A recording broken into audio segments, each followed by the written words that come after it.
हाय दोस्तों, आप सभी का फिर से स्वागत है मेरे साथ ऑनलाइन क्लासेज में। आज हम लेके आए हैं जो पहले चैप्टर का जो कुछ टॉपिक रह गए थे उनके बारे में आज बात करते हैं। तो हमारा जो पहला चैप्टर चल रहा था प्रकाश का परावर्तन। प्रकाश का परावर्तन। चलिए, तो इसमें कल हमने बता दिया था कि प्रकाश किसे कहते हैं, दीप्त वस्तुएं, अदीप्त वस्तुएं। चलिए, तो आज हम बात करते हैं प्रकाश के गुण।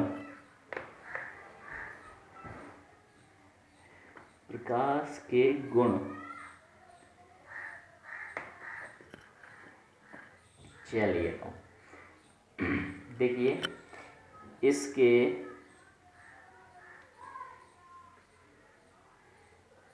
निम्न गुण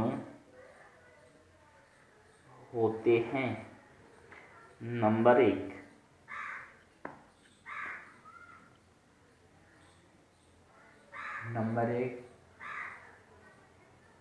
यह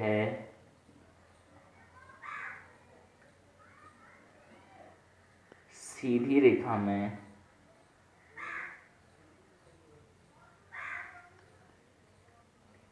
गमन करता है।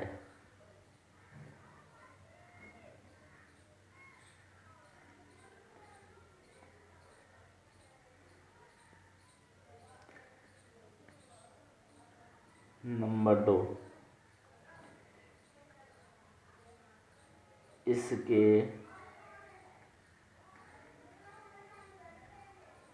संचरण के लिए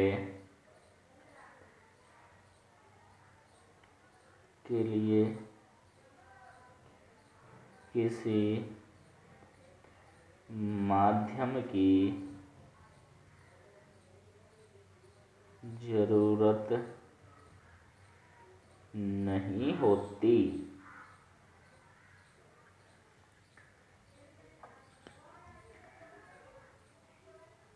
नंबर 3,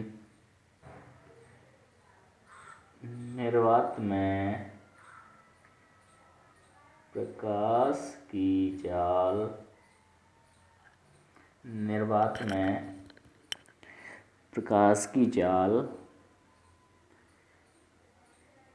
3x10⁸ मीटर प्रति सेकंड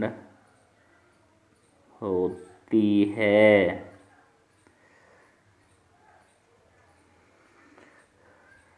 कितने 3, और उसके बाद है नंबर 4, दृश्य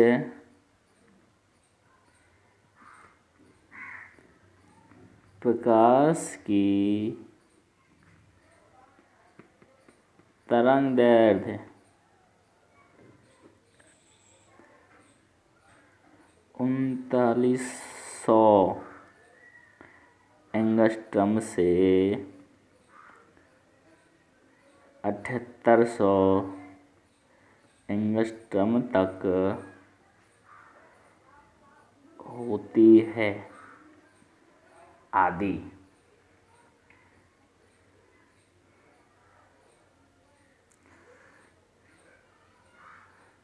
अब बात करते हैं प्रकाश का परावर्तन। प्रकाश का परावर्तन,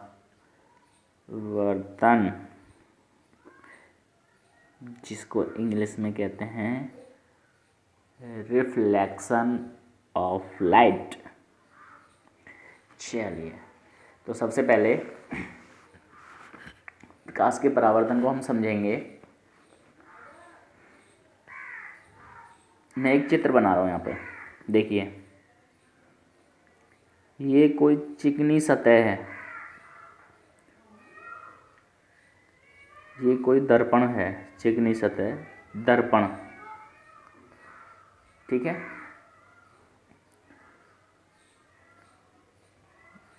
दर्पण, जिसको नाम दे दिया इसका M1 M और M1 M2 कर लो। अब देखो ये कोई चिकनी सतह है, मान के चलो इस पे कोई प्रकाश की किरण हमने, ये प्रकाश की किरण ऐसे डाल दी कोई, मान के चलो ये कोई प्रकाश की किरण ऐसे करके आई और यहाँ टकरा गई। टकराने के बाद क्या होगा, ये प्रकाश की किरण ऐसे निकल जाएगी, ऐसे निकल जाएगी।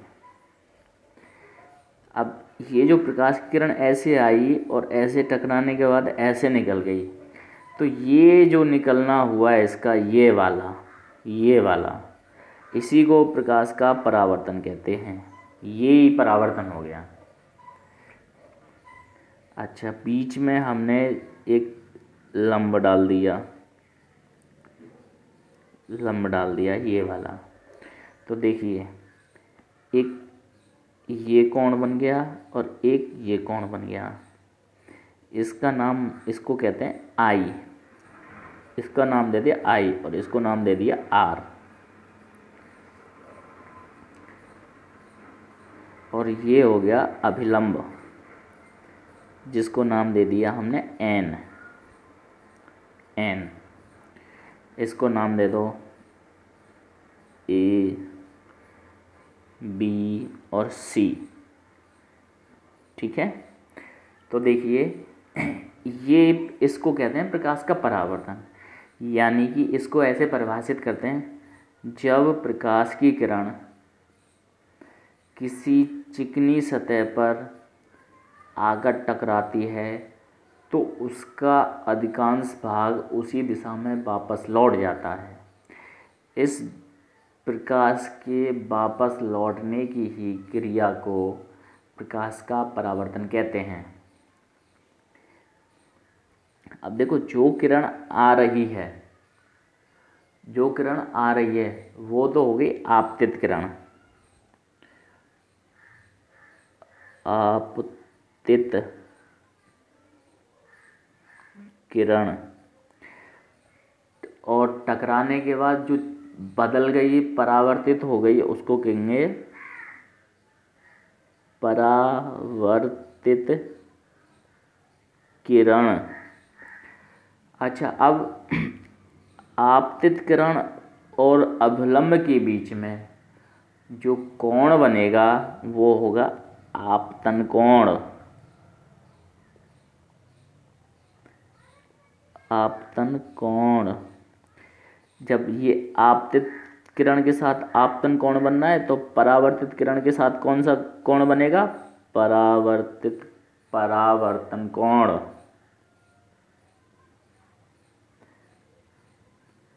परावर्तन कोण, इसको कहेंगे आपतन बिंदु। ये बी पॉइंट, इसको कहेंगे आपतन बिंदु। आपतन बिंदु, ये आपका दर्पण है, ये हो गई चिकनी सतह।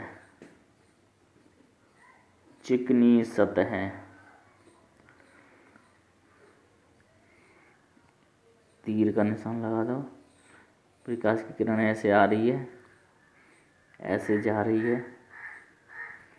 ठीक है, अब लिखो इसमें प्रकाश के परावर्तन में, जब प्रकाश की किरण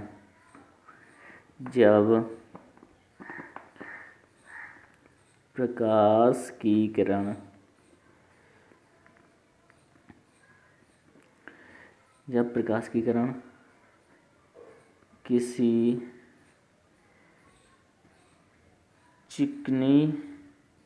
चिकने या पॉलिशदार सतह से टकराता है तो उसका अधिकांश भाग उसी दिशा में वापस लौट जाता है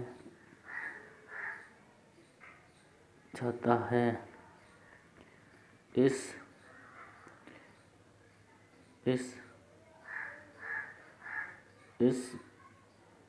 प्रकाश के वापस लौटने की घटना ही प्रकाश का परावर्तन कहलाती है। इसके दो नियम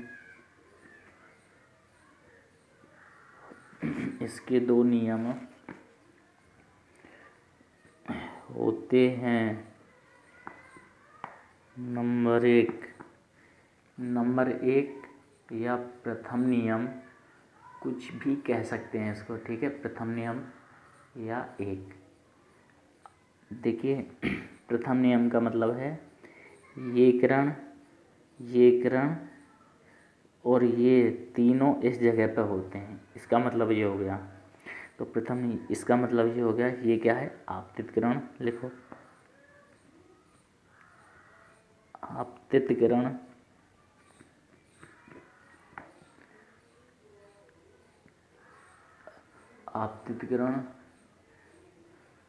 परावर्तित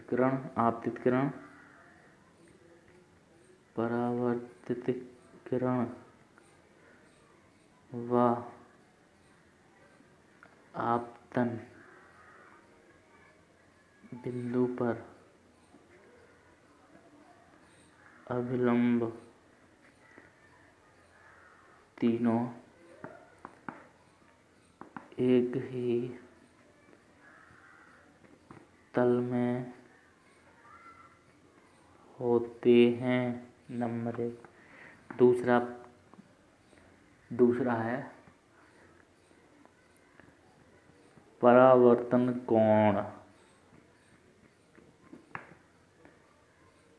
सदैव आपतन कोण के बराबर होता है। यानी कि कोण I बराबर कोण R, जहाँ I बराबर आपतन कोण, R बराबर परावर्तन कोण। यानी कि परावर्तन कोण हमेशा आपतन कोण के बराबर होता है। यानी कि जितना मान इस I का होगा उतना ही मान इस R का होगा। तो परावर्तन के नियम हो गए। तो मेरे हिसाब से कि आई होप कि ये टॉपिक सबकी समझ में आएगा और सबकी समझ में आएगा, अच्छे से सब अध्ययन करेंगे। आज के लिए बस इतना ही। कल फिर हम आपके लिए नई वीडियो लेकर इसी समय आएंगे। और सब यही है कि देखिए, सब लोग लॉकडाउन का पालन करें और सब घर पे रहें और घर पे ही पढ़ें, सब लोग। इसलिए हम सब घर पे बैठ के ही आप लोगों के लिए इतनी मेहनत कर रहे हैं। प्लीज़ सब लोग इसका फ़ायदा उठाएं और प्लीज़ घर पे ही पढ़ें, अधिक से अधिक पढ़ाई करें। अगर कोई भी चीज़ समझ में नहीं आ रही है, कोई भी टॉपिक समझ में नहीं आ रहा है, तो सभी स्टूडेंट के पास सब टीचरों के नंबर हैं, तो तो वो कभी भी कॉल करके अपनी समस्या का समाधान कर सकते हैं। आज के लिए बस इतना ही, कल फिर मिलेंगे, तब तक ले गुड बाय।